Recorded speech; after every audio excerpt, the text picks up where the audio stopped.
Here we go, folks. Welcome back. It's time for Twitter reactions to Celtic 3, Livingston 2. This is the first Twitter reaction since lockdown. I thought it'd be nice to introduce it back. It's not been done for a wee while, so got a lot of reactions coming in after the game today. But before we get started, this video is sponsored by OneFootball, the best free football app on the planet. You can check the league table, which is looking a lot better now that we are sitting top of it. You can check stats, who's the top goal scorer. I'll be in a Yeti right now. Who's got the most assists, yellow cards, red cards. Brilliant section for all your Celtic related news. You can set up a widget on your iPhone. So that means when your screen's locked, you can just scroll to the side and see who Celtic's next game is against, what the kickoff time is. It's a brilliant wee feature. I've got all the transfer news, all the transfer rumours, a brilliant little section for done deals as well. And you can watch selected UEFA Champions League and UEFA Europa League qualifiers for free on the app. I don't know if Celtic's Europa League qualifiers are going to be involved, but you can watch some qualifiers for free. You can get the app wherever you get your apps on your phone. Click the link in the description of this video to download it. Get involved. Let me know what you think of it. A few of you are enjoying it already. It's a great app. So get it done. Click the link below. Cheers. We'll start tonight with Patrick6788. A win's a win, but teams are finding it easy to get at us. I agree with that. I think I tweeted that during the game as well. I think just at the now, there's a lack of intensity and a lack of aggression, as I said in the live full-time reaction. There's something missing in the way we're defending. I think we're a wee bit too lax at times.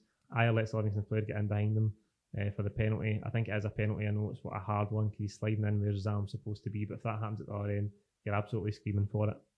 And then I just think with the second goal as well, Encham rushes into the ball, Brown rushes in, and then Serrano's got all the time in the world, and it's a great strike to be fair to him. Maybe Barkas could have done better, but I'm not going to be too harsh on him.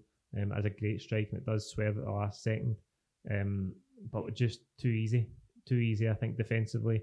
That's us conceding 3 goals over the St Mirren and the Livingston games. You think about the poor goals against Ferencváros as well.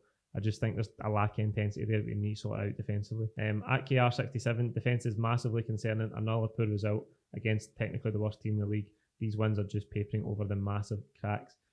I think that there's 2 ways of looking at the game today. I think there's plenty of positives. I think we responded to going behind well. I thought Callum McGregor was really good. I thought Ryan Christie probably had his best game for a good couple of months, a good few months. Ayeti, again, huge positive. What a finisher he is. The game should have been more comfortable, there's no doubt about that. And as I say, there is concerns defensively and we really need to sort them out. I think that's as much about bedding in the relationships and getting players playing together. Okay, Julian's injured today, so we couldn't get the first choice back 3 if you like. But I think they get used to playing together. Duffy as well. It's a new goalkeeper. So when you think about a brand new centre half, a brand new goalkeeper, they will need time to bed in, get to know each other and develop really strong partnerships. But we need to sort it soon because we've got big European games coming up and the first derby's not too far away either. At Liam Mick Attack, clinging on for a win at home against Livingston concerning. I think a lot of these are concerned.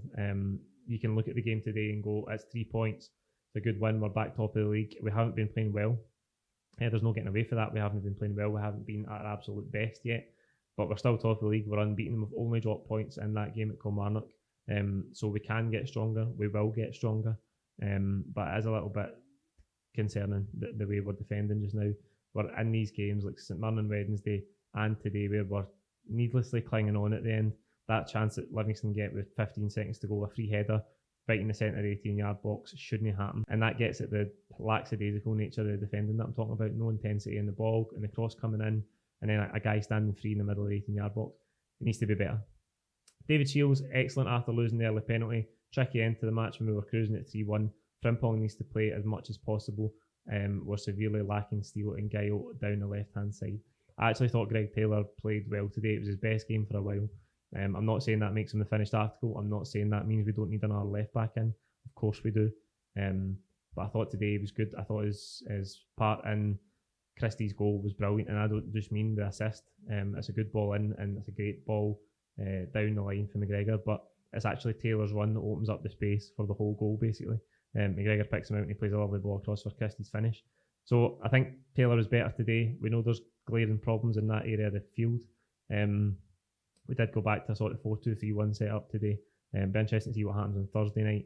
El Yunusi's been out of the team, or starting on the bench for a few weeks now. His form has been really inconsistent. I think that's reflected by the fact that he's on the bench. recently. He should be playing. He should be playing. If he can get in form, he should be playing because he's went for £16 million before. He's played a good level at Bow. Southampton obviously seen some of him in, and we know there's quality there. We know when he plays well, he's really, really good. But he needs to get that form sorted, and then he's a real asset for us on the left-hand side going forward. Mikey Johnston is still to come back, but we do need to sort out that wing-back area on the left-hand side. I totally agree. We'll finish tonight with Dan Miller, much more comfortable than the scoreline suggested until the last few minutes. Unsure about taking Frimpong off in the second half. He was drawing 2 or 3 defenders at a time with his runs, and some finish from Ajeti. Hi, look, I think the scoreline, you look at the scoreline and you go, you shouldn't be clinging on the last couple of minutes against Livingston at home. You also shouldn't be conceding 2 goals, but it was comfortable. We were in huge control of the game, but we did lose a poor goal. That second goal was really poor, and then it puts you. It's just the way football works. It's just the way psychology in football works. When you've got a 1-goal lead getting into the last 5 minutes, you start to retreat back. Another team throws everything at it, and there's a wee bit of uncertainty. We do need to sort that out. I thought Frimpong was good.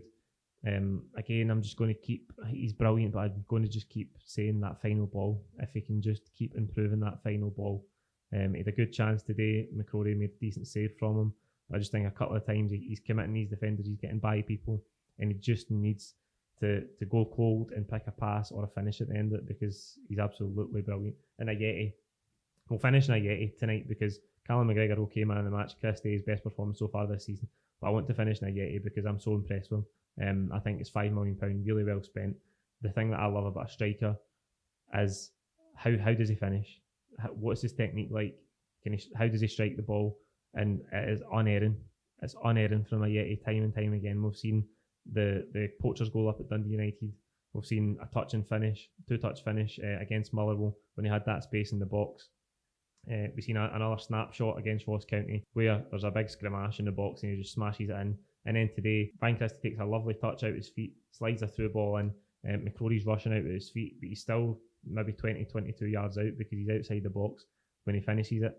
But one touch, he just needs one touch on his weaker foot and he just smashes it into the roof of the net. And that is the finish of an accomplished striker, an accomplished goal scorer, a natural goal scorer. And I can't speak high enough. I'm so far, I've been really impressed. And I think when he keeps getting these starts under his belt, he can only get better. I would like to see him partner Edward, as I said, in the starting 11 prediction for today, but I'm so impressed with Ajeti. That's it. Like the video, comment with your own thoughts below. Please don't forget to subscribe if you haven't already. We'll be back on Tuesday with build up to the game against Riga in the Europa League. Cheers.